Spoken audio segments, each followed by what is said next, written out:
অ্যামপক্স বা মাঙ্কিপক্স থেকে বাঁচার উপায়। ১. বায়ু দূষণ ও বাতাসে অ্যামপক্স ভাইরাসের সংক্রমণ প্রতিরোধে নিয়মিত মাস্ক ও চশমা ব্যবহার করুন।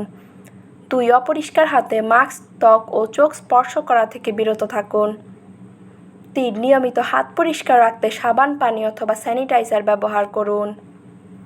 ৪. অ্যামপক্সে আক্রান্ত এমন ব্যক্তিকে বাড়িতে আইসোলেট, পরিবারের অন্য সদস্য থেকে দূরে রাখতে আলাদা একটি ঘরে রাখুন। ৫. আক্রান্ত ব্যক্তির ব্যবহার করা জিনিস আলাদা করে দিন। রোগীর খাওয়া খাবার থেকে বিরত থাকুন। শারীরিক সম্পর্ক থেকেও বিরত থাকুন। বিশ্ব স্বাস্থ্য সংস্থা বলেছে, নিজে সুরক্ষিত থাকতে অ্যামপক্সে আক্রান্ত ব্যক্তি সুস্থ হলেও তার থেকে অন্তত ৩ মাস শারীরিক দূরত্ব বজায় রাখা জরুরি।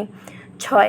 অ্যামপক্স ভাইরাসে আক্রান্ত এমন ব্যক্তির সঙ্গে দূর থেকে কথা বললেও বাতাসের মাধ্যমে আপনার আক্রান্ত হওয়ার সংখ্যা রয়েছে, তাই অ্যামপক্স রোগী থেকে দূরে থাকুন।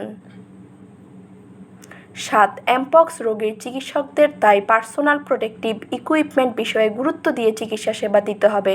প্রয়োজনে সেফটি প্রোটোকল মেনে চলতে হবে। ৮. রোগী আপন রোগ নয়, এ বার্তা আশেপাশের মানুষের কাছে ছড়িয়ে দিন। পাশাপাশি অ্যামপক্সে আক্রান্ত ব্যক্তিকে বাড়িতে আইসোলেট রাখার পরামর্শ দিন। দ্রুত চিকিৎসা সেবা গ্রহণ করতে বলুন।